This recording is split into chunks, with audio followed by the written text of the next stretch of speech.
Vamos a empezar. Estimados compañeros y compañeras, amigos y amigas, alumnos y alumnas y todos aquellos que estáis acompañándonos por streaming. Bienvenidos a la tercera sesión del ciclo divulgativo de la Facultad de Ciencias Conciencias, con el apoyo también de UA Divulga.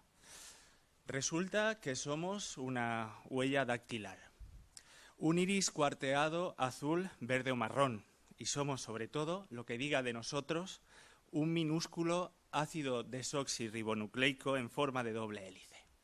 Adenina, guanina, timina, citosina, una maleable plastilina, viajera en el tiempo y en el espacio. Resulta que somos un código secreto, un misterio, un mensaje cocinado a fuego lento en los albores del tiempo, que no es una cuestión baladí, porque en algo tan pequeño están descritos nuestros identificadores, nuestras claves, nuestras contraseñas, las de las plantas y las de todos los seres vivos, todo lo que somos y quién sabe lo que seremos.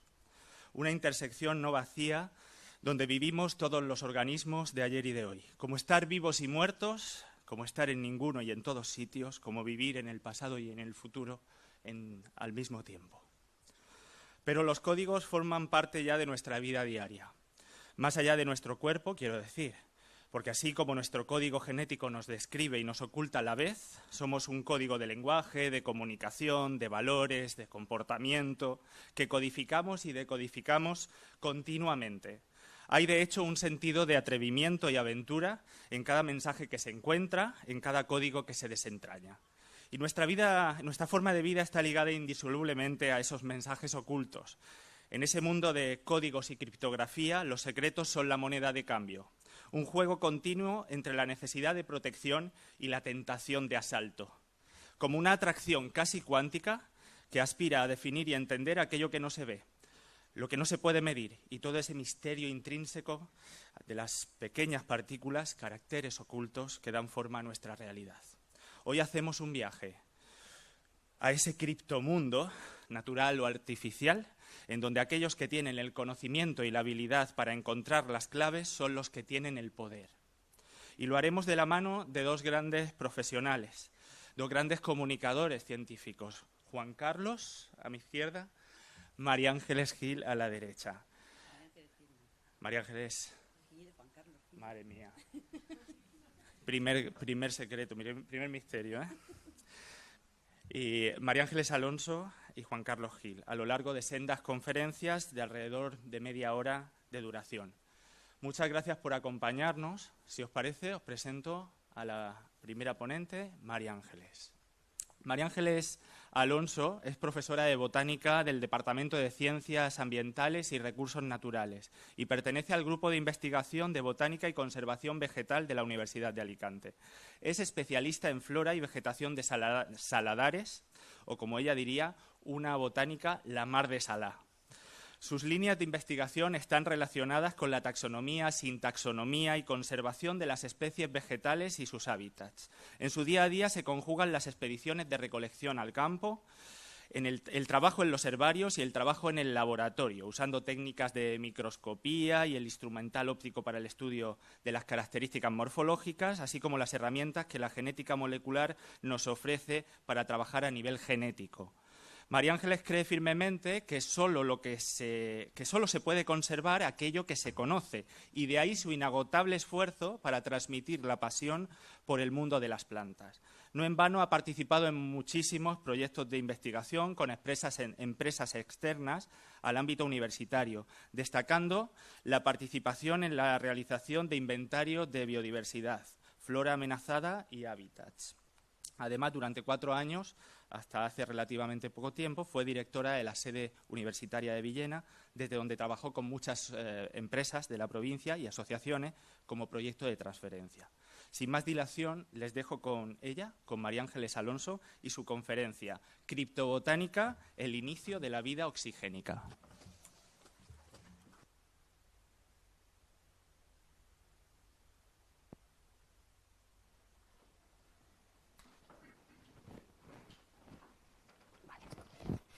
Bueno, pues gracias, Juan Carlos. Buenos días.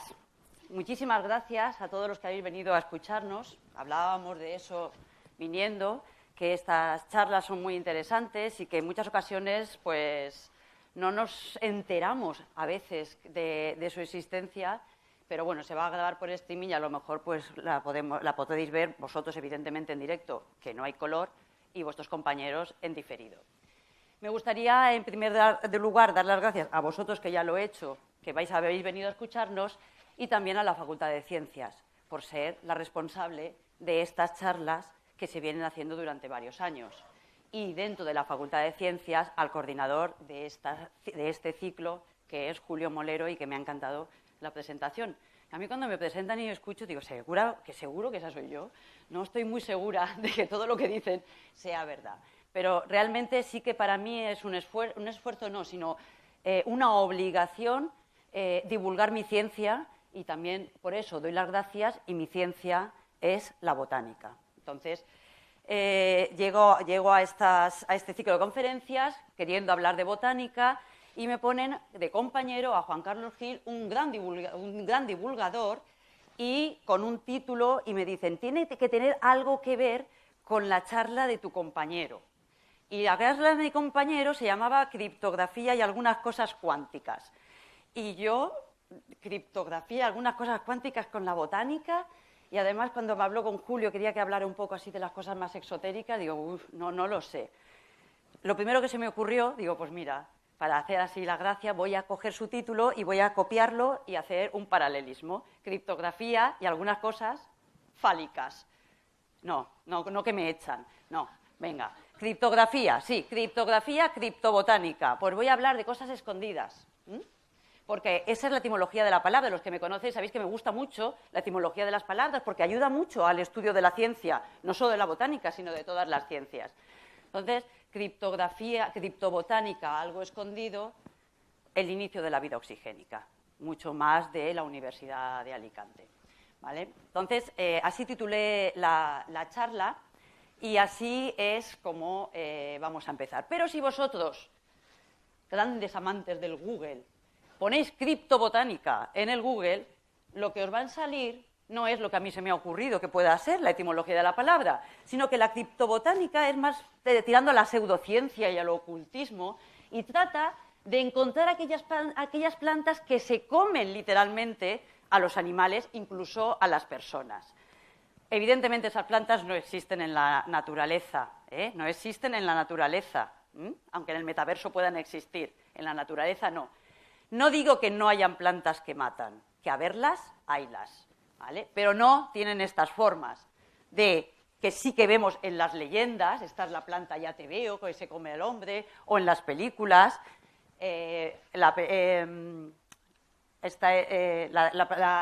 tienda de los horrores, o mis hijos han sido los que me han aportado, ¿vale?, a las dos plantas carnívoras de Mario Bros y de Plantas contra Zombies. ¿Vale? Pero no voy a hablar de esto, lo siento, pero me voy a dedicar a lo que yo sí que sé. Y es que cuando nosotros hablamos de la palabra planta, yo digo planta, y lo primero que se os ocurre a vosotros es las plantas terrestres. Os viene a la cabeza las plantas terrestres. Pero las plantas terrestres no son ni más ni menos que el desarrollo evolutivo de millones de años. Es nuestro resultado, las plantas terrestres. Yo voy a hablar de esos anteriores millones de años que no son las plantas terrestres. Entonces, para empezar con esto tengo que empezar por el principio. ¿Por qué voy a hablar de botánica y de plantas? Porque voy a hablar de oxígeno y de vida. Porque en realidad lo que nosotros vamos a hablar es de algo que está escondido, de ahí la criptobotánica, y que ha sido realmente la proeza más grande que le debemos a las plantas. Y que es ni más ni menos que la vida tal y como la conocemos actualmente. Entonces, para poder entender el concepto planta, tenemos que empezar por el principio, porque es uno de los problemas que mayores tenemos cuando los profesores de botánica vamos a dar nuestro primer curso de botánica. Llegan los alumnos y te preguntan qué es una planta. Muy complicado, es muy complicado. ¿Por qué? Porque nosotros estudiamos muchos organismos. Ya, fijaros, desde Aristóteles, siglo IV a.C., solamente habían dos reinos, que eran el reino animal y el reino planta. Que desde el siglo IV a.C. hasta nuestros días, en el acervo popular, poco ha cambiado las cosas. Si tú sales a la calle y preguntas, animales y plantas, ¿eh? ¿De quién es la culpa de esto? Nuestra, de los que tenemos que divulgar la ciencia. Y fijaros cuántos años pasaron hasta que un nuevo grupo de organismos entraron en este mundo de los reinos de la naturaleza, el reino protista de Haeckel en el siglo XIX, gracias a este señor, ¿vale?, que con toda la tecnología óptica de ese momento y todo lo que empezaron a ver cosas que no se veían. Y entonces ya comienzan a ver otros reinos de la naturaleza, en este caso 3. Ya, más o menos, fijaros, tenemos que esperar hasta mitad del siglo XX, del siglo pasado, yo soy del siglo pasado, con lo cual esto me parece muy, muy cercano, mitad del siglo XX para que se cree otro nuevo reino, más pequeño todavía, el reino monera, el reino de las bacterias. Whitaker y Margulis todavía están en los libros de texto de mis hijos, los 5 reinos de Margulis, ¿vale?, que se llama Lynn Margulis, y me gusta decir su nombre, porque es una gran mujer, una gran científica. Animales, plantas, protistas, monera y fungi, los 5 reinos de Margulis que todavía damos que todavía mis hijos tienen en clase. Pero ha habido unos reinos más, que son los reinos de Cavalier-Smith. Aquí se trabajaba ya con muchos caracteres bioquímicos, caracteres morfológicos, caracteres filogenéticos, llevados por la biología molecular, y aquí ya directamente Cavalier-Smith trabaja fundamentalmente con la biología molecular. Hace 6 reinos, ¿vale?, pero ¿alguna vez alguien en la calle ha dicho, mira, esto es un cromista? Pero sí que habéis oído, esto es una planta. Estamos hablando exactamente de lo mismo, pero no lo conocemos. Pero lo peor de todo es que ya ni siquiera estamos utilizando en la ciencia los reinos, sino que ya utilizamos los grupos taxonómicos, los grupos monofiléticos que tienen relaciones entre los diferentes grupos. Entonces, por eso, ¿de quién es la culpa? Pues la culpa es de los divulgadores científicos que no hemos sido capaces de llegar a tiempo a la sociedad. Bueno, pues, dicho esto, me estáis diciendo, ¿y para qué nos cuenta todo este rollo? Bueno, pues este rollo os lo cuento para llegar a lo que sería un vegetal o una planta, el concepto de vegetal. Porque el concepto de vegetal, ¿vale?, al final terminamos diciendo que es una definición muy poco ortodoxa, pero entendible, que los vegetales son todos aquellos organismos que hacen la fotosíntesis oxigénica, ¿vale? Pero es que dentro de todos estos organismos que hacen la fotosíntesis oxigénica, pues nos encontramos procariotas, eucariotas, unicelulares, pluricelulares, protozoos, plantas, cromistas, un montón de organismos que no tienen ningún tipo de relación evolutiva ni filogenética, pero que tienen una cosa en común, que hacen la fotosíntesis oxigénica. Y este es el punto. O sea, los organismos que hacían la fotosíntesis, que empezaron a hacer la fotosíntesis oxigénica, son los organismos que han dado como resultado lo que tenemos ahora, la vida tal y como la conocemos. Y que este evento de vida ha sido, sorprendentemente, porque eso no se esperaba, pues uno de los grandes motores de la vida y de la diversidad y de la complejidad de los organismos que tenemos actualmente. Dentro de la fotosíntesis tenemos 2 tipos de fotosíntesis, ¿vale? La fotosíntesis oxigénica y la fotosíntesis anoxigénica. La fotosíntesis oxigénica es la que libera el oxígeno, la que utiliza el agua como molécula, esto lo hemos visto todos en bachiller, y la anoxigénica no libera oxígeno, utiliza sulfídrico, utiliza hierro, utiliza arsénico y no libera oxígeno a la atmósfera. De todos es sabido que la primera de las fotosíntesis fue la anoxigénica, entre otras cosas, porque hasta hace 2.000 o 2.500 millones de años no existía oxígeno en la atmósfera, con lo cual eso se sabe. Bueno, pues estos organismos que hacían la fotosíntesis que comenzaron a hacer la fotosíntesis oxigénica, que les voy a llamar cianobacterias primitivas, ¿vale? Porque aquí entraríamos en un problema, si realmente eran cianobacterias, no eran cianobacterias, eran unos organismos similares a las cianobacterias que conocemos actualmente y que comenzaron a hacer este tipo de metabolismo, el tipo de la fotosíntesis oxigénica. Utilizaban comenzaron a hacer que acaban de entrar y me he perdido un momento. Comenzaron a hacer este metabolismo, que era la fotosíntesis oxigénica, comenzaron a lanzar a la atmósfera el oxígeno a través de pigmentos fotosintéticos. Estas cianobacterias, que también las llamamos cianófitos o algas betaazuladas, se llaman así porque tienen 3 tipos de pigmento que le dan este color glauco, verde, azul, turquesa, que es la ficoritina, la ficocianina y la clorofila. Juntos todos ellos les dan este color característico que es el color azul glauco.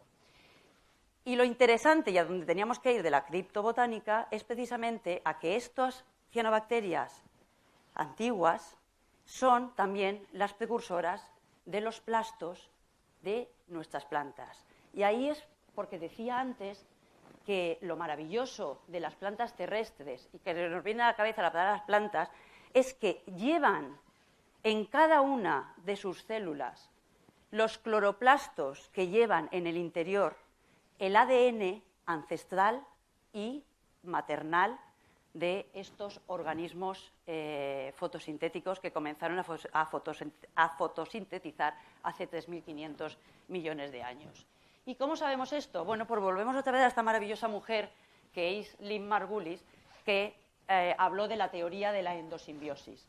La teoría de la endosimbiosis explica la formación de la célula eucariota.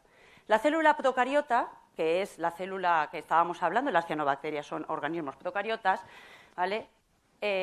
No tienen la estructura, no tienen estos órganos que tiene la célula eucariota, el ADN no está en el núcleo, etcétera, cosas que nosotros ya conocemos.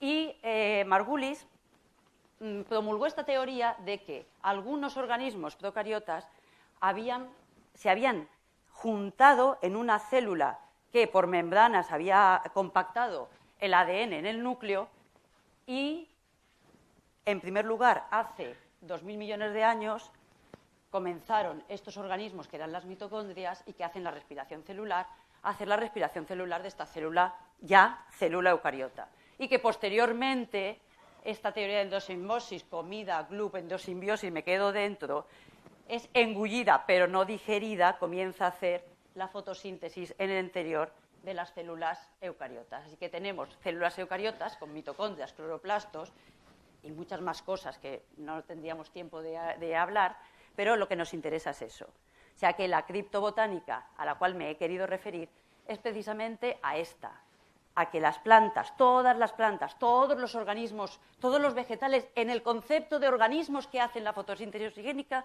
llevan en su interior estas células que comenzaron a hacer la fotosíntesis y por eso creo que son merecedoras de decir que son los que nos han dado la vida tal y como la conocemos actualmente.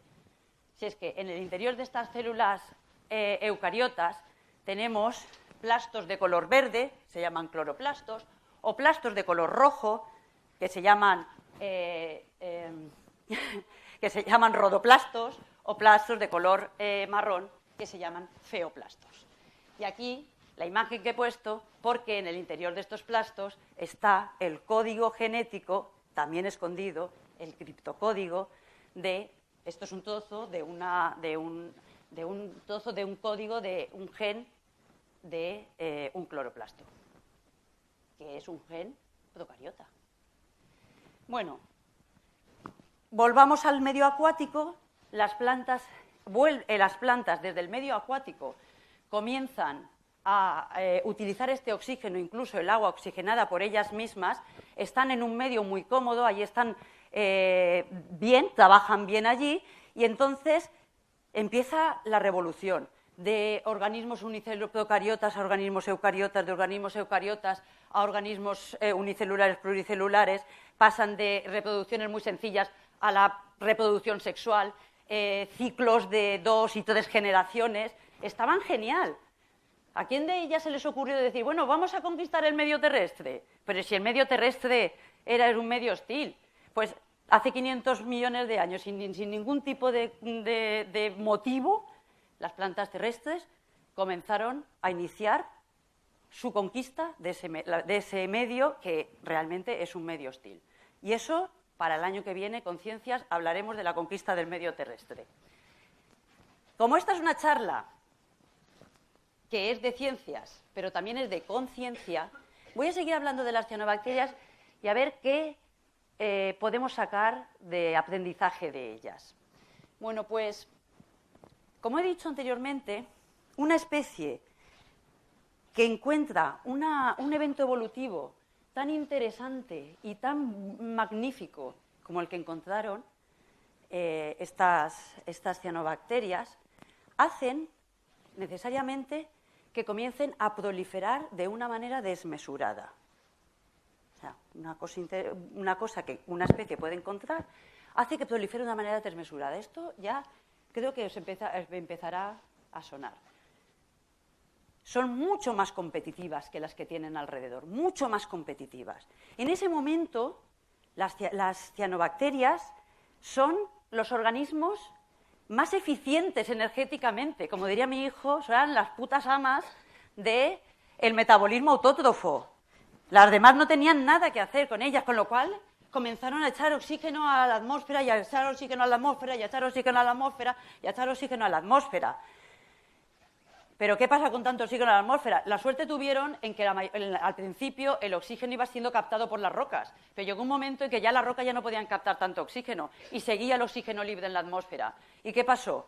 Pues una gran pérdida de la biodiversidad. Una gran pérdida de la biodiversidad. ¿Os va sonando esto también? Es una gran pérdida de la biodiversidad o una especie que tiene algo que muy raras especies tienen, que es decir, se hacen de momento las reinas, y eso una gran pérdida de la biodiversidad del resto de los organismos que tenían al lado, que hacían la fotosíntesis anoxigénica y que para ellos el oxígeno era un veneno. Pero siguieron y siguieron echando oxígeno a la atmósfera sin ningún tipo de control. ¿Y qué pasó? Pues que en una fotografía que podríamos tener del planeta, si hubiéramos tenido máquinas de fotos del planeta hace 2.500 millones de años, pues nuestro planeta era verde. Era verde porque estaba rodeado de metano. Porque el metano era el que hacía el efecto invernadero, hacía que la Tierra estuviera caliente y que pudiera haber vida en la Tierra.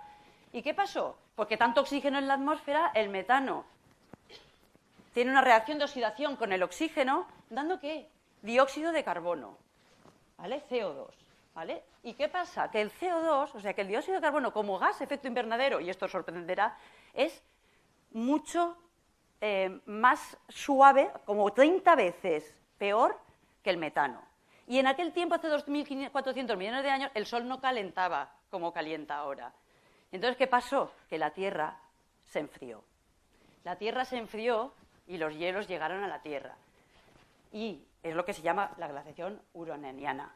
Y hubo una extinción masiva de todos los organismos, no solo los que no podían hacer, los que el veneno era el oxígeno, no solo esos, que esos ya se los habían cargado, sino ellas mismas, las cianobacterias, o sea, las oxigénicas. Solamente en zonas donde el agua no se congeló pudieron resistir y a partir de ahí comenzar lo que nosotros conocemos como la vida cuando el planeta comenzó a calentarse otra vez. ¿Os va sonando esto de la conciencia? La humanidad vive ahora un momento parecido. Nosotros somos ahora esa especie aventajada sobre el resto de nuestros competidores. Hemos iniciado un largo periodo de calentamiento letal que nos podría llevar a la extinción. La pregunta es para vosotros. ¿Vale la pena arriesgarnos? Gracias.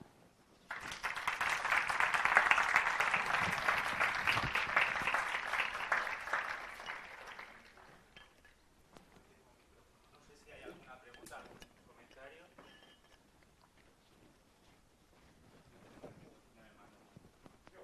No. Ha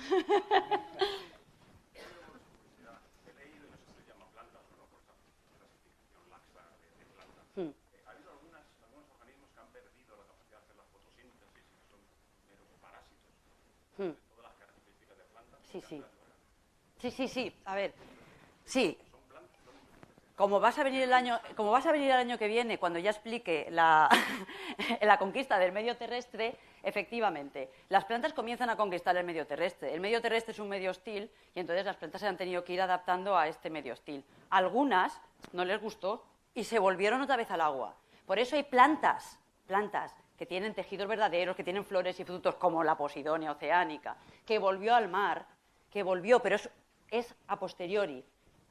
Y plantas porque se han tenido que adaptar, porque vivían a lo mejor muy a la sombra, como por ejemplo las humícolas, o porque viven en suelos muy pobres, por ejemplo las insectívoras, que necesitan otra fuente de nutrientes, como es en este caso los insectos, pero porque los suelos son muy pobres. Entonces, esto ya son adaptaciones que tienen las plantas al medio en el que viven. En el caso de, por ejemplo, algunas que son completamente blancas, pero son plantas, tienen flores y frutos, ¿vale? Pero que se adaptan, en ese caso, se adaptan exactamente igual que un hongo, ¿vale? Tienen una digestión externa, pero son plantas.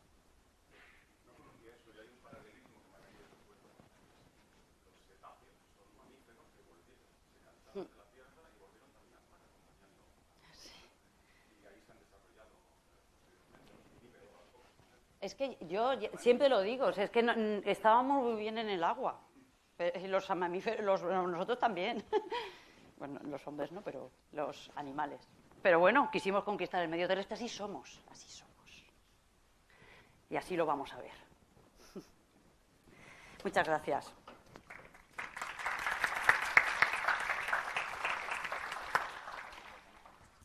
Bueno, muchas gracias María Ángeles. El año que viene cuento contigo.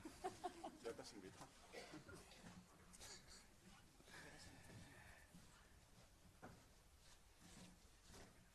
Bueno, yo creo que empiezo con la presentación de Juan Carlos, que mientras que lo tengo de técnico, es que hace de todo. Si lo sabes, ¿no? Bájatelo. Sí, no, ahora lo enchufo. ¿Me quito las gafas? ¿Tienes buena cinta? Bueno, Juan Carlos Gil se doctoró en química física, una de las ramas más teóricas de la química, e hizo una tesis combinando dos de sus pasiones, la ciencia y la programación, haciendo simulación por ordenador de disoluciones de polielectrolitos como el ADN. Eso es. Bueno, yo no sé, el perfil de Juan Carlos, yo no sé cómo definirlo, porque es químico, físico, bueno, que te gusta todo, ¿no? Todo lo que se menea. Casi. Basta seguirle en Twitter, ¿no? Ahora comentamos su cuenta. En un giro inesperado de los acontecimientos, cuando ya tenía hecha su maleta para irse de postdoc, como dicta el camino tradicional de una carrera científica, comenzó a trabajar en el Centro de Control del Telescopio Espacial Infrarrojo ISO, una misión de la Agencia Espacial Europea. Actualmente sigue trabajando en GMV, la empresa que fue adjudicataria de aquella tarea, donde anda liado ahora mismo con estudios sobre distribución cuántica de claves criptográficas desde satélite. Y eso, así, porque aún no tenía bastante, inspirado por sus ídolos de infancia, Félix Rodríguez de la Fuente, Jacques Cousteau y Carl Sagan, desde hace 10 años creó Apuntes de Ciencia, @apuntesciencia en Twitter, donde ha creado una comunidad de más de 200.000 seguidores. Un espacio desde donde divulga ciencia para todos los públicos, de poco a poco. Vamos, ciencia de cualquier tipo de ciencia, vamos. Lo mismo física, química, matemática, lo mismo una foto de algún ser vivo por ahí extraño, lo que pilla. Suelta mensajes de conservación de la biodiversidad, explica efectos físicos llamativos o responde a cualquier pregunta, a menudo en colaboración con otros científicos.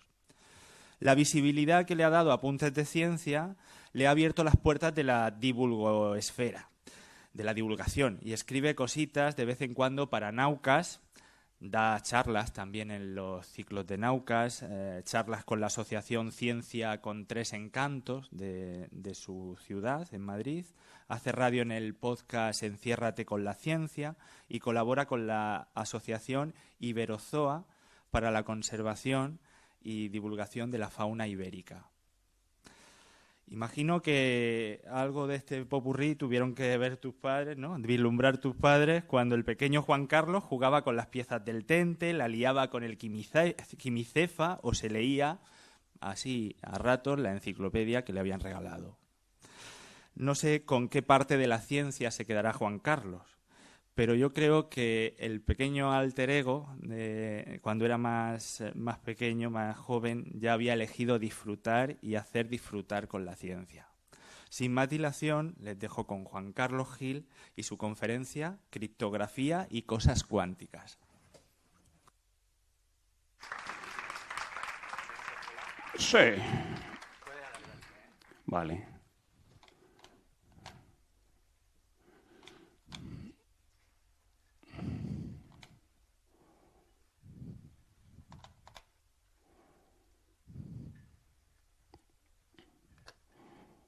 Muchas gracias, Julio. Está demasiado alto. Con vuestro permiso. Hola, hola, hola. ¿Sí? Bien. También formo parte de la Junta Directiva de Astróbriga, la Asociación Astronómica de Ciudad Rodrigo, donde hemos montado un sistema solar a escala extraordinario en la propia Ciudad de Rodrigo que hay que visitar. Muchas gracias a la Universidad de Alicante, a la Facultad de Ciencias. Es un placer estar aquí. Muchísimas gracias a Julio en particular por organizar este lío. Yo trabajo en espacio desde hace 28 años y es mi ámbito donde domino. En Apuntes de Ciencia cubro cualquier cosa sin profundidad, pero mi conocimiento es de espacio. Pero Julio me dijo, bájate a la Tierra porque hemos hecho ya muchas cosas de espacio en conciencias, así que me tuve que salir un poquito de mi zona de confort y hacer esto que está relacionado con mi último proyecto en espacio. Criptografía, hasta la propia palabra da un poquillo así como de miedo, ¿no? Utiliza matemáticas complicadas que la mayor parte de la gente no entiende, pero la criptografía es fundamental para la privacidad. Sin ella, nuestros correos, nuestro historial médico, nuestras cuentas bancarias estarían a disposición de cualquiera. Así que la criptografía forma los cimientos de la sociedad digital y de la información que nos hemos construido. Os voy a hacer unos apuntes pequeñísimos sobre criptografía y al final toquetearé unas cuantas cosas cuánticas porque está relacionado. Ya lo ha dicho María Ángeles, criptografía está formada por dos palabras griegas, cripto, escondido, y grafía, escribir. Se trata de escribir mensajes que queremos que permanezcan escondidos, salvo para un subconjunto de personas que habilitamos para leerlos. En el pasado, hace mucho tiempo, al principio de la historia, la criptografía entonces iba de esconder el propio mensaje. La cosa funcionaba más o menos así. Se cogía un esclavo, se le rapaba, se le tatuaba el mensaje, se le dejaba crecer el pelo y ala, ya tenemos criptografía. Claro, la herramienta de criptoanálisis, que significa encontrar lo que está escondido, pues en aquel caso era obvia, ¿no? Una navaja. La cosa no funcionaba muy bien y entonces en la época clásica de la criptografía lo que se hacía era alterar el mensaje para que fuese difícil de leer. Partimos de un texto claro en verde y mediante una transformación que he querido representar con una hormigonera porque me mola, pues vamos a formar un texto ilegible, un texto cifrado que va a aparecer en rojo. ¿Y qué tenemos en la hormigonera? Pues en general un algoritmo de modificación, como digo, que se llama la cifra. Por ejemplo, cifrados por transposición. Se cogen las letras de tu mensaje y se cambian el orden. En este caso estoy escribiendo en tres filas y lo vamos a leer fila a fila de esta forma para dar lugar al mensaje cifrado. Estos son mensajes por transposición. Este en particular se llama por riel y la clave, la que nos va a permitir codificar y descodificar el mensaje, es que hay 3 filas. Con 4, pues el orden sería distinto. Esto se utiliza en la máquina criptográfica más antigua de la que se tiene noticia, que es la escítala espartana, que es un bastón de un ancho dado en el que se enrollaba una tira de cuero y ahí se escribía el mensaje y luego al desenrollarlo pues era ilegible hasta que se volvía a enrollar en otro bastón del mismo diámetro. Pero este tipo de cifrados es débil, es fácil de atacar con lo que se llama análisis de frecuencias, que consiste en utilizar el hecho de que en cada lenguaje la distribución, la frecuencia de aparición de las letras es distinto. Este es el diagrama de frecuencias para el lenguaje, para el idioma español. Las letras más populares son la E y la A. Entonces, si cogemos nuestro mensaje cifrado, que típicamente es grande, y hacemos un análisis de cuánto se repite cada letra, pues enseguida podemos ver que estamos hablando de un mensaje, de una cifra por transposición, y descodifica el mensaje. Incluso la palabra conciencias, que es pequeñita, pues fijaos, 7 de las 8 letras que tiene está entre las 8 más populares del idioma español. Esto lo trató por primera vez un filósofo árabe del siglo IX de nuestra era, llamado Al-Kindi. Es el primer análisis criptográfico de la historia. Quedaos con estos. Los mensajes cifrados por transposición pues son meros anagramas que, en fin, que hoy en día son prácticamente un puzzle para niños o para aficionados. Entonces se inventaron algo un poquito más complicado. Cifrados por sustitución, que consiste en cambiar las letras por otras. Entonces, en la cifra, dentro de nuestra hormigonera, hay un alfabeto que modificamos de determinada forma. Por ejemplo, letra a letra. En este caso, desplazamos el alfabeto 3 letras hacia un lado y se trata de coger la primera letra del mensaje, meterla por el alfabeto, encontrar su correspondencia y ya tenemos la primera letra del mensaje cifrado, y así con todas. Este tipo de cifrado por sustitución se conoce como la cifra del César, porque el propio Julio César no se fiaba mucho de sus mensajeros, y para hablar con funcionarios de alto rango y generales, pues utilizaba esto para que el mensajero no fuese capaz de leerlo. Fijaos qué naif, ¿no? Julio César utilizaba esta cifra particular, desplazamiento de 3, pero como podéis imaginar, se puede desplazar cualquier número de posiciones. Estamos hablando de un alfabeto de 26 letras, he quitado la ñ, que es clásico en criptografía, por tanto el número de claves posibles es 25, con lo cual incluso hoy en día se puede descargar de internet o comprar pues 2 alfabetos concéntricos que rotándolos te permiten cifrar y descifrar con la variación del cifra de César, que es una cosita muy simpática que podéis hacer incluso con los niños. Claro, 25 cifras no da para mucho. Sin embargo, si alteramos el orden de cualquier forma, de tal forma que cualquier letra pueda mapear a cualquier otra en lo que se llama cifra monoalfabética generalizada, en este caso, la clave es el propio orden entero del alfabeto. Y como hay 26 letras, pues tenemos 26 factorial posibilidades, que son 10 elevando a 26 claves distintas. Que incluso haciendo un ataque por fuerza bruta, que significa probando todas y yendo a toda velocidad, 1000 intentos por segundo, pues aún así nos costaría 6 millones de años. Un rato largo. Corresponde aproximadamente a cuando nos separamos evolutivamente de nuestros primos más cercanos, que son los chimpancés. Así que viéndolo desde este punto de vista, parece se acabó el problema, ¿no? Utilizamos monoalfabética generalizada, que ¿quién va a tener esta paciencia? Pero viene nuestro amigo Al-Kindi, análisis por frecuencias, porque sí, hemos cambiado las letras, pero todas las C se van a Fs y todas las N se van a Ks en este caso, con lo cual, de nuevo, con un mensaje grande, haces un análisis y enseguida ves el matching y vuelves a tener el problema del principio. También las monoalfabéticas son sensibles al análisis de frecuencias básico. Así que íbamos complicando la cosa más y más, haciendo que una letra se mapease a 2, dejando huecos, haciendo barbaridades, con lo que las cifras eran cada vez más complicadas de hacer y más complicadas de deshacer, lo que les hacía pocas prácticas. Había multitud de errores haciéndolo a mano. Y aunque durante el primer milenio de nuestra era las cifras monoalfabéticas pues dominaron el arte de la escritura secreta, sin embargo no se complicaron demasiado hasta la aparición de la posibilidad de utilizar máquinas, aproximadamente alrededor de la Primera Guerra Mundial, y por eso lo llamó cifrado entre guerras. Una de las primeras, y esta es la patente, es la llamada cifra de Berman del año 1919 y su extensión llamada libreta de un solo uso, OTP. Consiste en codificar el mensaje en binario. A partir de aquí siempre utilizaremos codificación en binario. He usado 5 bits para cada letra. Y una clave que ha de ser muy larga, idealmente en el caso puro de OTP, tan larga como el propio mensaje, y vamos a codificar el mensaje cifrado con una operación bit a bit, el OR exclusivo, que tiene un nombre rimbombante, pero se trata en que si las dos bits de partida son iguales, el de salida es un 0, y si son desiguales, el de salida es un 1. Esto está genial porque es una cifra recíproca. Se puede utilizar el mismo SOR entre mensaje cifrado y clave para obtener de nuevo el mensaje claro.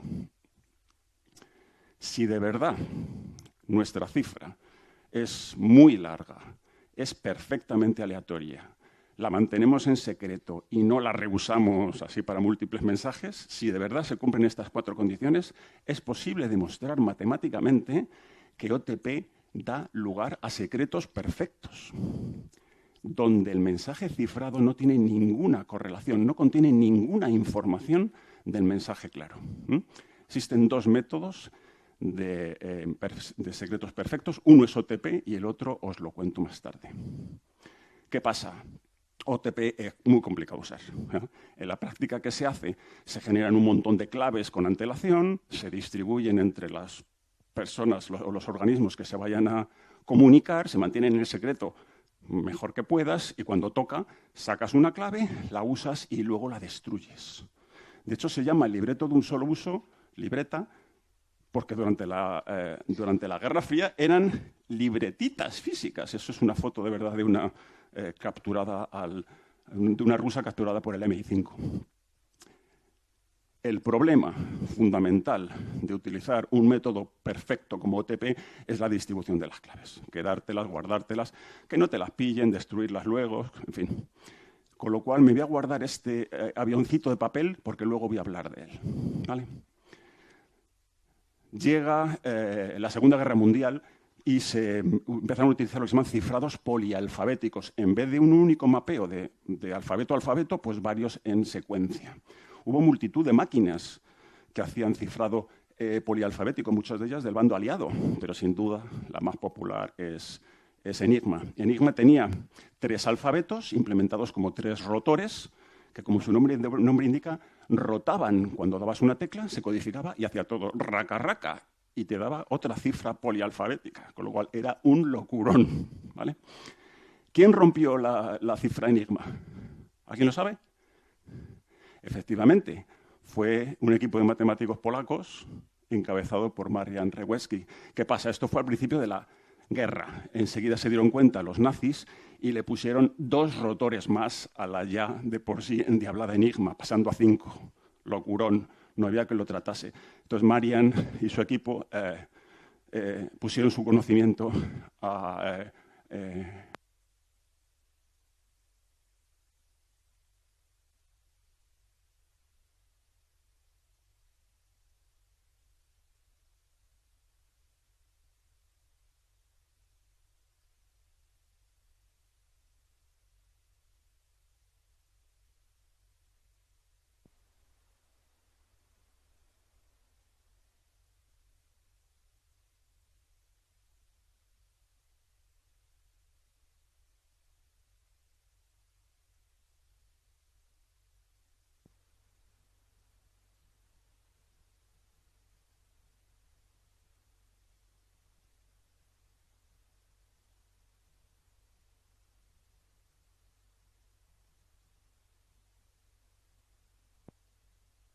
Hola, hola, sí.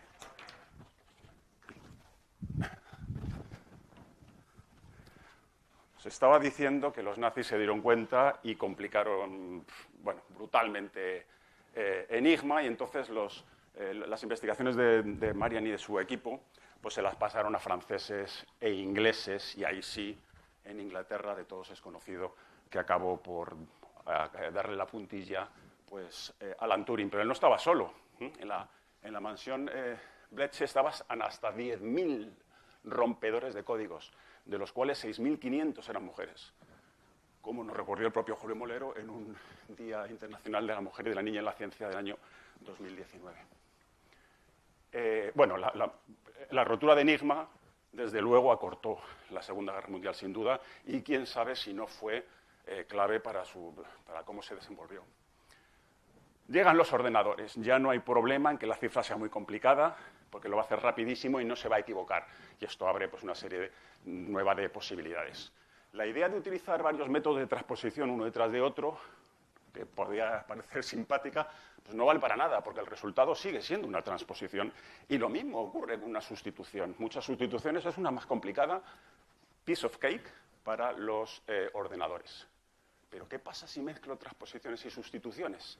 Eso da lugar a las técnicas que se llaman de producto, que son el punto de entrada a los cifrados modernos. Uno de los cuales es el DES, el Data Encryption Standard, que inventó IBM en los años 70, utiliza una clave de 56 bits y 16 rondas, una detrás de ella, de una estructura criptográfica que se conoce como red de Feistel, que está aquí el diagrama, y como veis hay transposiciones y sustituciones mezcladas con diablurillas para que sea difícil de descifrar.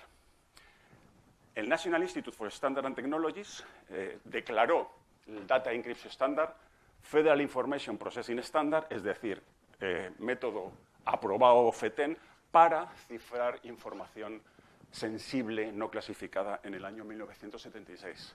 A ver, 56 bits. 56 bits es poquita cosa, incluso para los años 70. El número de claves es 10 elevado a 16. Recordad, la monoalfabética generalizada sencillita era 10 elevado a 26. Esta cifra tan pequeñita la sugirió, así con varias comillas, pues la National Security Agency, la NSA, que bueno, pues hace sospechar que incluso a finales de los 80 ya tenía ordenadores que eran capaces de descifrar DES para ellos, ¿vale? Esto provocó una polémica muy grande, sobre todo, claro, en Estados Unidos. Y un grupo, a finales de los 80, llamado la Electronic Frontier Foundation, recogió y se gastó $250.000 en diseñar un chip Deep Crack, que lo único que sabe hacer es probar cifras DES. Cogieron 1.500 de estos y montaron un ordenador para probar que DES se podía romper con unos medios razonables. Y lo consiguieron en 2 días. La misma semana que un abogado federal declaraba la inviolabilidad de DES. O sea, que se les quedaba una cara. ¿Qué hizo el NIST? Pues puso un parche, una tirita.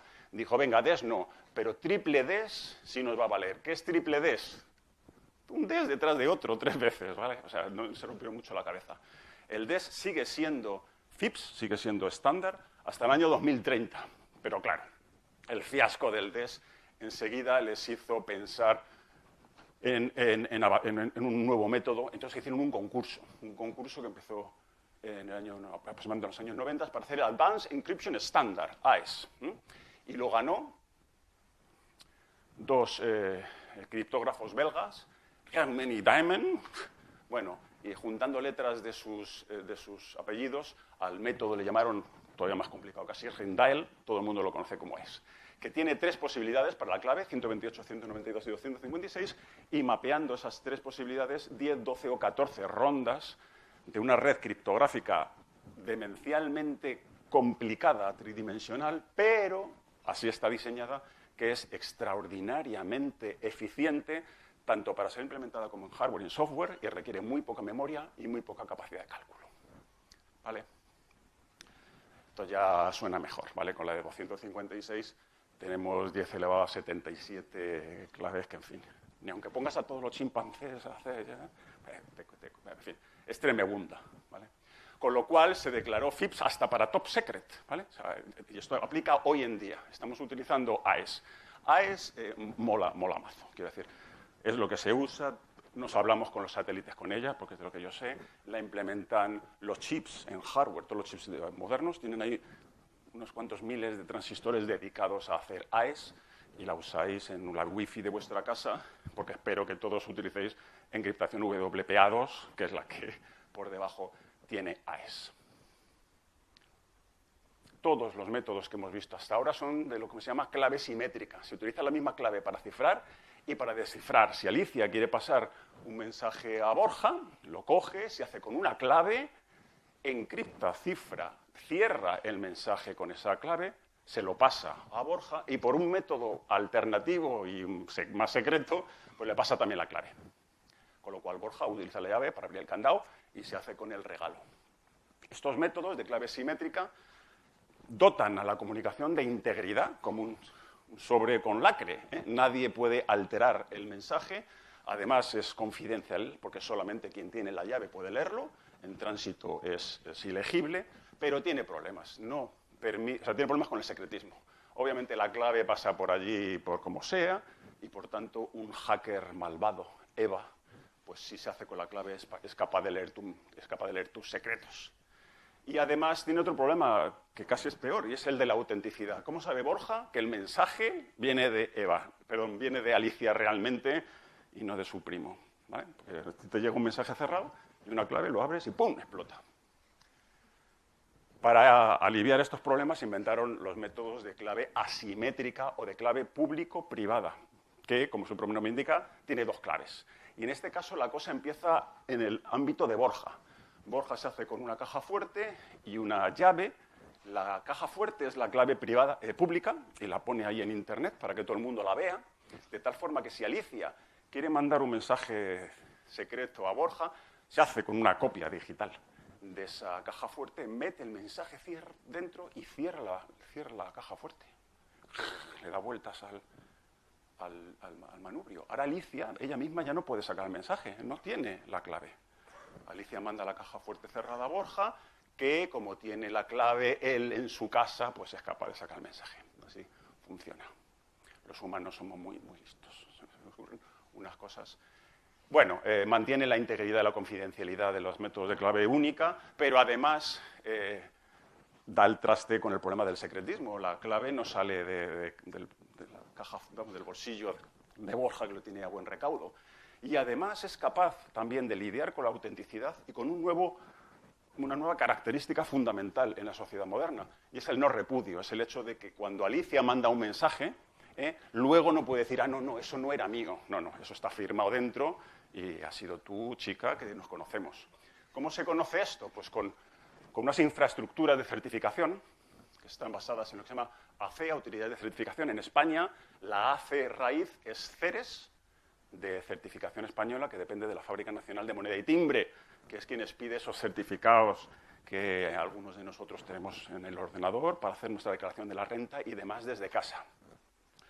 Los métodos de clave asimétrica son costosos en términos de tiempo de ordenador, ¿vale? Entonces, típicamente lo que se hace es utilizarlos al principio de una sesión de Internet, para que nos sea familiar a todos, para autentificarnos mediante el intercambio de los certificados y acordar entre las dos partes de la comunicación una clave que se va a utilizar para el resto de la comunicación, para el vídeo y la videoconferencia con un mogollón de datos, pero ya utilizando clave simétrica, ya que hemos garantizado que estamos autentificados y hemos acordado una clave.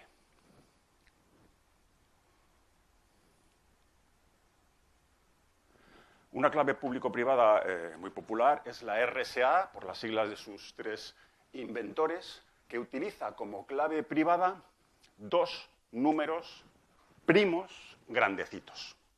Y la clave pública es el producto de ambos, un número semiprimo demencial. Normalmente son mucho más grandes, pero no podía manejar la transparencia será. Normalmente son mucho más grandes, lo veremos un poquito luego. Como veis, obtener la clave pública a partir de la privada es trivial. En este caso, solamente multiplicar. Otros mecanismos utilizan curvas elípticas y otras gaitas, pero la gracia es siempre la misma. Obtener la relación de la clave pública con las privadas es fácil, pero al revés es tremendamente complicado. El problema de factorizar un número, pasar de este a este, si no supieseis que son esos dos, lleva la vida, ¿eh? Y en ese hecho de que la operación en un sentido es sencilla y en el otro es muy complicado, está basada vuestros secretos, ¿vale? Así que si conseguís factorizar, pues los amos del mundo. Esto es muy complicado, factorizar números primos muy grandes, pero puede que la cosa esté amenazada por este chisme de aquí, que es una imagen típica de un ordenador cuántico. Y esto me da pie a pasar a la última etapa de nuestro viaje, que es lo que llamo fase cuántica, donde me voy a contar unas cuantas cosas cuánticas, porque esto es tremendo. Por ejemplo, existe la metrología, la simulación, el ordenador y la Internet cuántica. Voy apenas a rozar los dos últimos que están relacionados con la criptografía. El ordenador cuántico, más intuitivo no existe, es tremendamente obtuso, es muy complicado. que me he inventado una metáfora que deja mucho que desear, como todas las metáforas, pero que espero que os abra pues, por lo menos una ventanita. ¿Vale? Voy a utilizar imágenes y colorines. Bien, en un ordenador clásico, ya he desvelado, en un ordenador clásico utilizamos bits, en la mínima unidad de información. 0, 1, negro, blanco, arriba, abajo. Si hacemos una imagen de la Mona Lisa solo con píxeles 0 y blancos y negros, nos queda esta tristeza, ¿no? En un ordenador cuántico no tenemos bits, tenemos qubits, del inglés quantum bit, que se implementan con cosas pequeñitas como bucles superconductores, iones atrapados, puntos cuánticos, cositas muy chiquititas que se exhiben en comportamiento cuántico y que desde hace poquito tiempo tenemos la capacidad de manejar individualmente. ¿Vale? La cosa es que aparte de los estados fundamentales 0 y 1, que detrás hay mucha vaina matemática y se representan por estos símbolos ket 0 y ket 1 se leen, pues aparte de estos dos manifiestan el mundo cuántico la posibilidad de la superposición cuántica, el hecho de que puede estar ese estado en una mezcla de los dos bases, ¿vale? Ya sabéis la metáfora del gato de Redinger, que dicen que puede estar a la vez vivo o muerto, o una metáfora fatal, horrorosa, pero que bueno, por lo menos puede dar una idea, y es el hecho de que una moneda girando pues no está ni en cara ni en cruz, está en algo que todavía no se sabe. Los qubits de verdad exhiben este tipo de comportamiento. Se representa en una esfera, sí, que se llama esfera de Bloch. Esta flechita gris oscura está apuntando hacia arriba porque tiene más de negro que de blanco. Es una combinación lineal de estos dos estados. Eso sí que es fácil, combinación lineal, lo hemos estudiado todos en el bachillerato, donde los coeficientes son números complejos y el negro son 4/5, tiene más módulo y por tanto la flechita está para arriba y apunta y es negrita. Esta otra de aquí es muy clarita, está apuntando hacia abajo, tiene más de 1 que de 0 porque el coeficiente, y aquí me molesta en poner un número complejo para que se nos quede en la memoria, es más grande el del estado fundamental 1 para abajo. ¿Vale? Es decir, un qubit de verdad es capaz de representar toda una escala de grises, con lo cual nuestra Mona Lisa pues ya luce así de maja.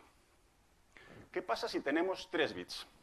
3 bits normales son independientes y dan lugar a 8 colores, nos pongamos como nos pongamos, que son estos 8 de aquí. Con lo cual, una imagen de un bucólico embarcadero en una bahía, bueno, pues resultaría así de estridente, si quieres. ¿Qué pasa si tenemos 3 qubits? Bueno, pues ya nos imaginamos que con los qubits somos capaces de hacer cualquier sombra de esos colores, cualquier nivel de saturación. Pero, chan, chan, y aquí viene otro efecto cuántico que va a ser la madre del cordero. Es posible entrelazar estos qubits. Esto es un palabra cuántico que significa que la función de onda, el estado real, no se puede describir de forma independiente para un qubit. No uséis qubit, para un átomo y para el otro. No, sus funciones de onda no son independientes, están en un estado ligado, ¿vale? Con lo cual, el ordenador cuántico con 3 qubits es capaz de explorar todos los colores a la vez, ¿vale? Si os imagináis el asunto. Con lo cual, nuestro embarcadero pues ya sería así de majo. Esto es lo que dota de potencia al ordenador cuántico, la superposición y el entrelazamiento. 2 palabras que equivalen a que un ordenador con un determinado número de qubits sea capaz de explorar todo el espacio de soluciones en paralelo, ¿vale? Pero hay un problema, o hay un gotcha. Al final queremos saber cuál ha sido el resultado de nuestro cálculo, con lo cual tenemos que observar al ordenador cuántico. Tenemos que hacer lo que se llama una medida. Y la medida en cuántica hace colapsar. La función de onda pasa, porque sí y porque nuestro universo es así, pasa a cada uno de los estados base. Con lo cual volvemos a tener... ¿He perdido? Sí.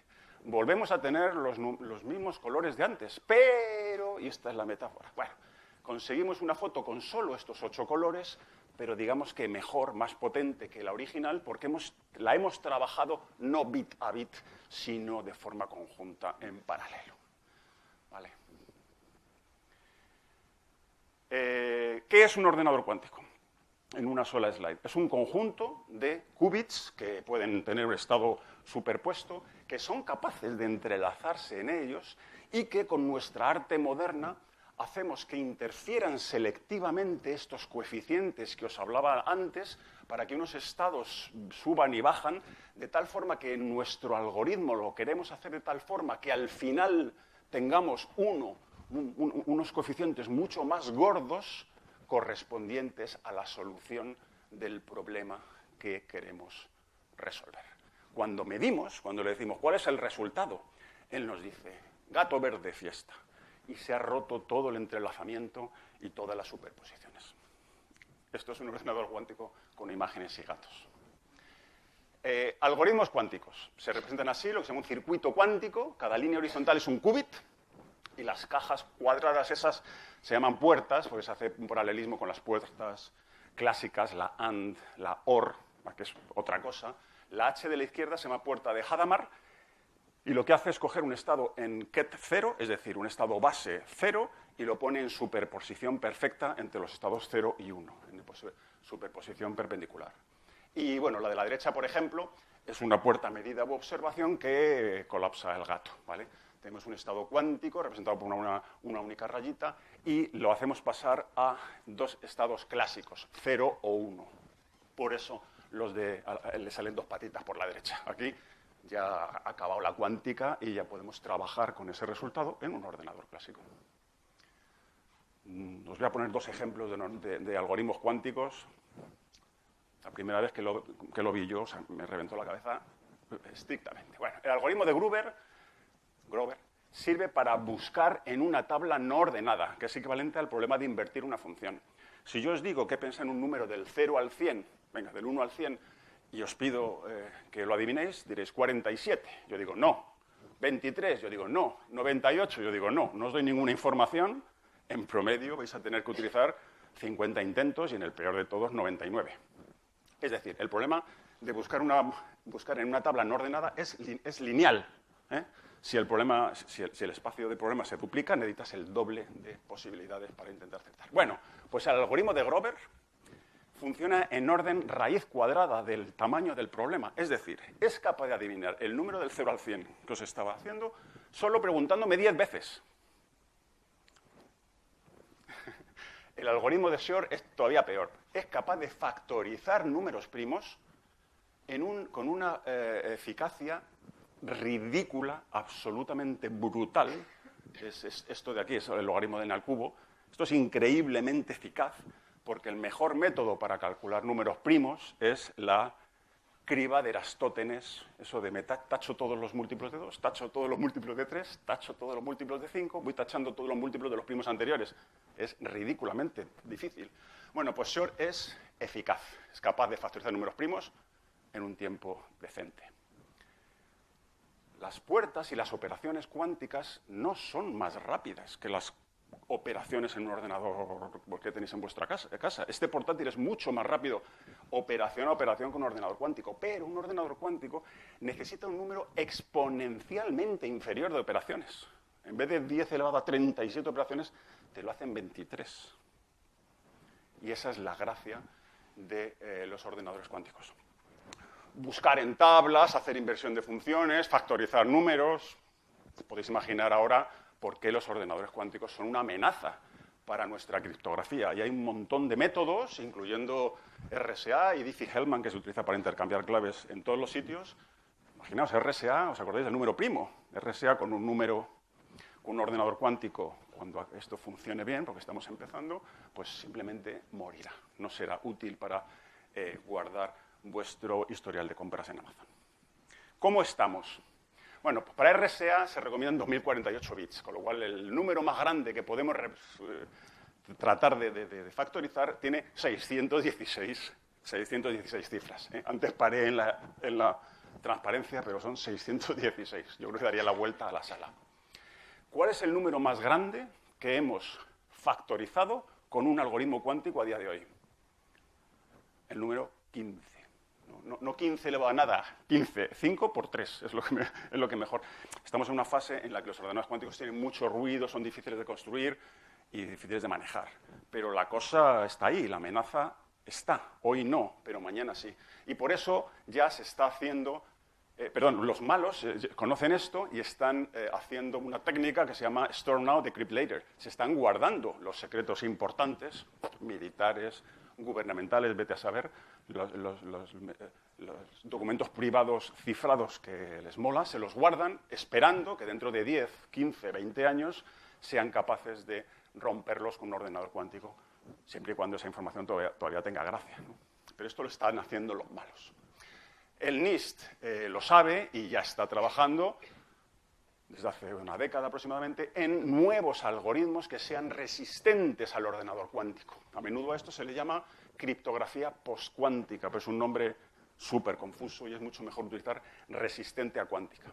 En julio del año pasado se publicó los resultados de este concurso. Ganaron estos 4 algoritmos y estos 4 quedaron como reservas. Y fijaos la gracia, en apenas un par de semanas el psique cayó, un gran matemático lo destruyó con un ordenador clásico en apenas 2 horas. Para esto sirve hacer público los resultados de estos concursos, para que los matemáticos y el resto de la sociedad lo ataque y bueno, encuentren fallos que hacen que simplemente, obviamente, se descarte. La computación cuántica no va a exponer vuestro historial de navegación hoy, pero es una amenaza real y, bueno, las empresas y los gobiernos pues se están poniendo las pilas. La Internet cuántica es una futura red inhackeable, ultra segura, en fin, algo que no existe todavía. Utilizará en su momento pues, criptografía cuántica y aquí sí que tenemos un ladrillo que nos va a permitir construir esto que se llama Quantum Key Distribution, distribución de claves mediante cuántica. Y es el avioncito que he tenido aquí aburrido toda la charla y me lo he subido allá. Si Alicia quiere acordar una clave con Borja, puede utilizar, bueno, hay 2 familias de métodos, y este es uno de las familias, BB84, por sus inventores y el año. Voy a explicar que es más fácil de entender. Y la metáfora que voy a utilizar es una ruleta. Entonces, lo que hace Alicia es tirar la ruleta y le sale el 17 negro una segunda vez y obtiene 23 rojo y la tercera pues 28 negro y así sucesivamente. Una tirada de la ruleta por cada bit.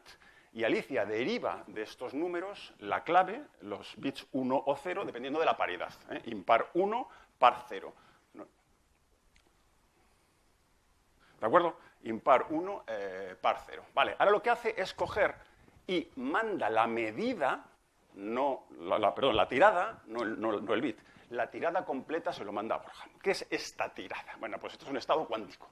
Es un estado cuántico en el que se ha codificado la paridad, que al final es lo que te dará lugar al bit, en uno de entre 2 bases cuánticas perpendiculares. ¿De acuerdo? Con lo cual, si Borja lee este estado utilizando unas gafas de color negro, el color se lo inventa, él no lo sabe, él no es capaz de mirar esto porque es un estado cuántico y si lo mira se rompe, ¿os acordáis? Él se pone sus gafas negras y como el estado cuántico era las bases negras, es capaz de leerlo y derivar correctamente el bit 1. Una segunda vez, Borja se inventa gafas rojas y atina con el bit 1. Una tercera vez, Borja se está inventando al azar las gafas y en este caso le sale una roja. En la base cuántica de representar, que aquí represento con un color, 28, o sea, 28 negro no es un estado fundamental, es un estado entrelazado. Y entonces cuando lo leemos, la cosa colapsa a estado rojo, ¿vale? Pero la paridad se le inventa el universo. Indecible, azar perfecto. Con lo cual, Borja ha sacado de aquí un 1 y pues, ha fallado. Bueno, esto lo hacen para todos los bits. ¿Qué hacen al final? Se llaman por teléfono. Utilizan un método de comunicación clásica. Se mandan un correo electrónico.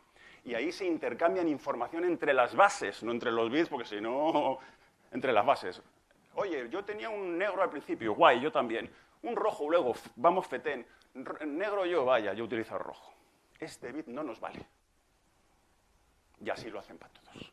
En promedio, Borja acierta la mitad de los bits, con lo cual la clave va a ser 1101 y lo que siga. Todo este lío, ¿para qué? Porque la conciencia es el 50%. ¿Qué pasa si Eva, chan chan, está en medio y volvemos a este estadio de la comunicación e intercepta este estado cuántico. Ella puede hacer lo mismo que Borja, saca sus gafas al azar y deriva que ahí hay un 1. Pero claro, para que Borja no se entere, el estado cuántico ha desaparecido. Eso le pasa a los estados cuánticos, los miras y ¡fiu!, desaparecen. Entonces, Eva puede producir un nuevo elemento cuántico congruente con lo que ha medido. Así que se inventa ella, dice, 23, y se lo manda a Borja. Y Borja, con sus gafas rojas, deriva un 1. Vaya, no hemos conseguido nada, parecería. Pero ¿qué pasa? Que este 50% de aciertos ahora ha pasado a Eva. Eva ha acertado el 50% y, por tanto, Borja también ha acertado un 50% de los de Eva. De tal forma que cuando Borja y Alicia se llamen, van a encontrar que entre ellos han acertado un 25%. Es decir, de forma estadística, en un número de bits grandecito, tienen certeza absoluta de que el mensaje, la cifra, se ha puesto en compromiso. Por lo tanto, simplemente no la usan. No se han intercambiado todavía el mensaje. El mensaje lo harán más adelante, cuando tengan la cifra y utilicen un método simétrico o lo que sea, un OTP. Ahora sí tenemos una clave segura, perfecta, larga, y pueden utilizar OTP con todas las ventajas. Esto es, en este sentido, la física garantiza que la distribución cuántica de claves es también, bueno, proporciona secretos perfectos, como lo hacía el OTP. ¿Cómo va esto en la práctica? Pues se utilizan fotones, muy a menudo, fotones como elementos cuánticos, y se codifica en la polarización vertical o horizontal o en la fase, en fin, no nos metemos, pues la información está de dos estados cuánticos conjugados que os he comentado. ¿Qué pasa? Que las fibras están hechas de vidrio de muy buena calidad, pero de vidrio, y las sutiles informaciones cuánticas pues acaban cayendo, acaban sufriendo el problema que se llama de la decoherencia, se desperdigan por entre la fibra, con lo cual pues solamente llega a unos 100 kilómetros. De tal forma que si queremos hacer una comunicación de este tipo, a más de 100 kilómetros nos toca cada 100 kilómetros poner una base y relanzar el mensaje. Y obviamente ese sitio intermedio tiene que ser muy seguro, porque ahí están viendo todos los bits. Ahí si se cuela Eva. Europa está montando una red de este tipo, una red cuántica que se llama EuroQCI, y en Madrid tenemos un embrión, nuestra contribución a EuroQCI, que se llama MazQCI, que tiene esta pinta. Los nodos de determinado color están en construcción, otros ya están operativos. Pero quien arrasa, como suele ocurrir, son los chinos. Los chinos ya tienen montada una red de distribución cuántica de claves entre Shanghái y Beijing a 2.000 kilómetros, con 20 o 25 nodos intermedios y 46 en total, formando redes, sobre todo en Beijing y en Shanghái. Pero si los fotones se atascan en fibras, a alguien se le ocurrió que podíamos utilizar el aire, mandar los fotones por el aire e incluso por el espacio, donde hay menos atomitos y las cosas nos van a durar más. Y efectivamente, los chinos también lo han hecho. ¿Vale? Han hecho el Quantum Experiment at Space Scale, el QUES, han montado un satélite con el que han montado a bordo un nodo, así se llaman estas cosas, un nodo QKD, y se hablan con el Urumqi, que yo nunca lo había oído, que es una ciudad que tienen en el extremo oeste, ahí cerca de Kazajistán, y más aún han hecho un experimento, un prototipo, hablándose con Viena, una universidad de Viena, a 7.000 y pico kilómetros, pues han conseguido, es una técnica distinta, utiliza fotones entrelazados, pero ese equivalente es QKD.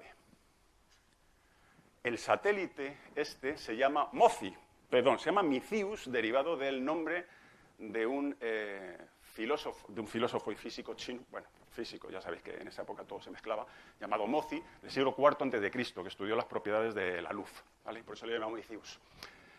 En la Agencia Espacial Europea, en Europa, quiere duplicar, porque no va más allá, el experimento chino, se lanzará, si todo va bien, el año que viene.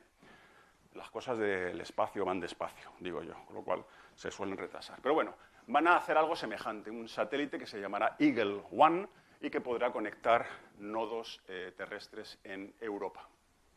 Pero si los chinos tienen a Mozi, los españoles tenemos a Juan de Caramuel, que es un superdotado del siglo XVII, que entre otras cosas estudió criptografía e inventó el código binario, aunque luego se lo plagió Leibniz, pero fue nuestro amigo Juan de Caramuel. Así que en su honor hemos llamado Caramuel a un sistema de distribución cuántica de claves que queremos que no sea un prototipo, sino que sea un sistema operacional real que vamos a mandar nada más y nada menos que hasta la órbita geoestacionaria, que está a 36.000 kilómetros de altura, con lo cual tenemos una visión de 1/3 de la Tierra. Nuestro objetivo es conseguir establecer comunicaciones de este tipo entre Europa y América. Y hemos hecho un análisis de viabilidad, vemos que es posible, un conjunto de empresas, todas españolas, todas lideradas por Hispasat y Thales Alenia Space España, entre las que está GMV, que es mi empresa. Y que, si todo va bien y hay dinero para luego fabricarlo, pues se lanzará en un par de años. Y hasta aquí lo que os quería contar. Quería dar las gracias a Víctor Gaspar Martín, que me ha ayudado con algunas cositas de la charla. Muchas gracias.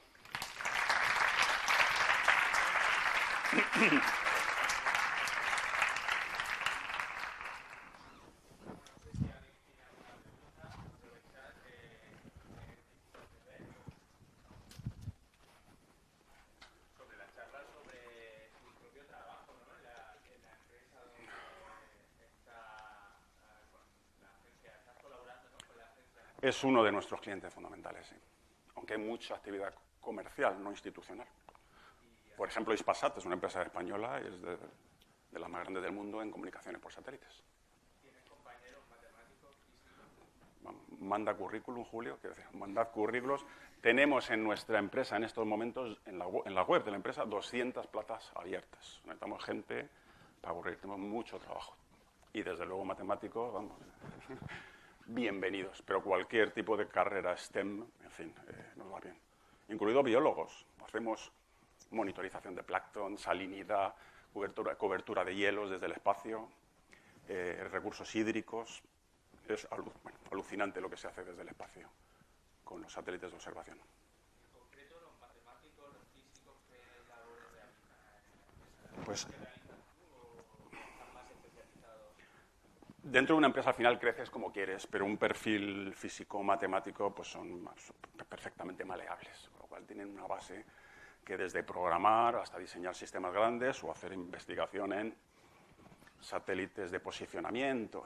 El sistema Galileo es un equivalente al GPS mucho mejor, es europeo, lo estamos operando nosotros, hemos ganado un sistema equivalente para dotar de un sistema de navegación a Australia y Nueva Zelanda. O sea, ahí necesitamos matemáticos y físicos.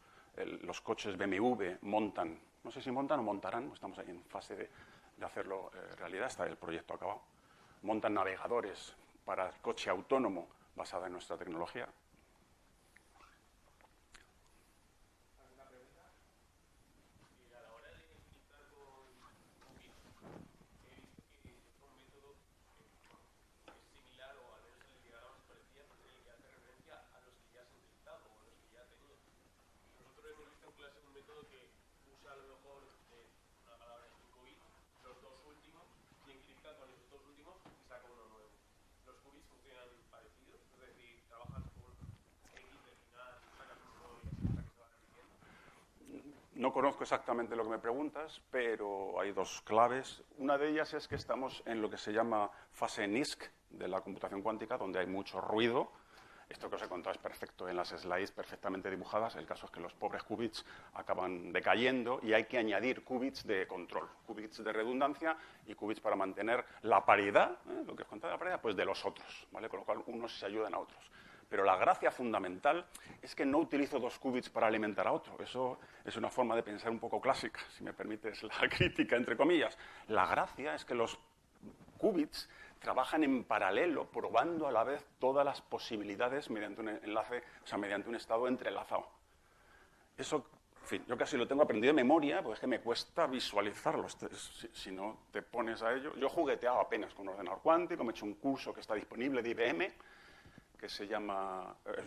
hay un sistema que se carga en Python que se llama Qiskit, lo podéis bajar, el curso es abierto, es fabuloso, con lo cual yo he empezado a ver, bueno, digamos que me imagino lo que es capaz de hacer un ordenador cuántico, aunque no lo he programado todavía. Es muy antiintuitivo. Entonces siento no darte una mejor respuesta, pero es la que tengo.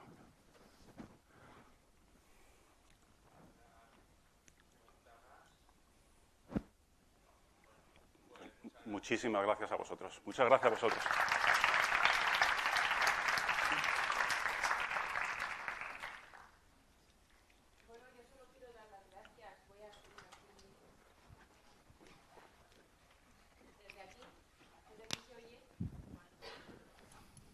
¿Ahora? ¿Sí? Bueno, daros las gracias a todos y todas que habéis venido. Yo sé lo difícil que es hacer un hueco en el tiempo, ¿no? en la agenda de cada uno. Pero la Facultad de Ciencias está muy concienciada de la necesidad de la divulgación científica, no solamente de que cada uno nos metamos en nuestros cubículos, en nuestros despachos o en vuestras casas a estudiar una parte de una rama de conocimiento determinada, sino en divulgar la ciencia a la sociedad en general, pero también a nuestro alumnado y al profesorado. Por eso hace unos años, hace 3 años, organizamos, pusimos a punto este programa de conciencias que aprovecho para dar las gracias a Julio Mulero, que es quien lo lleva y quien, no sé cómo lo hace, pero encuentra siempre a los mejores para que vengan a darnos un poquito de su sabiduría, traernos un poco de su sabiduría y su saber qué hacer, ¿no? Bueno, pues por eso le quiero dar las gracias a Julio y cómo no, a Juan Carlos Gil y a María Ángeles Alonso, que bueno, pues han estado con nosotros por su tiempo. Les doy las gracias por su conocimiento, que esto no se paga, pero bueno, con unas cervezas sí que creo que lo podremos hacer. Bueno, animaros a deciros que el programa este está realizándose hace 3 años y que todo está grabado, que podéis ir poco a poco accediendo a conferencias que se han ido llevando a cabo estos 3 años. Ha tenido formatos diferentes, por eso lo tenemos todo grabado. Algunos de ellos estaban en YouTube, se hacían en YouTube. Este año, como todos queríamos salir de casa cuando acabó la pandemia, decidimos hacerlo de esta forma, ¿no? Presencial. No sé si seguiremos haciéndolo así o no. A mí me gusta más presencial, pero yo es que ya soy muy mayor y me gusta más que la parte online, no lo sé. Bueno, os animo a que las veáis, las conferencias que ya se han hecho, y que por favor sigáis viniendo. Yo creo que son muy enriquecedoras. ¿Sí? Queda una este año. Aquí.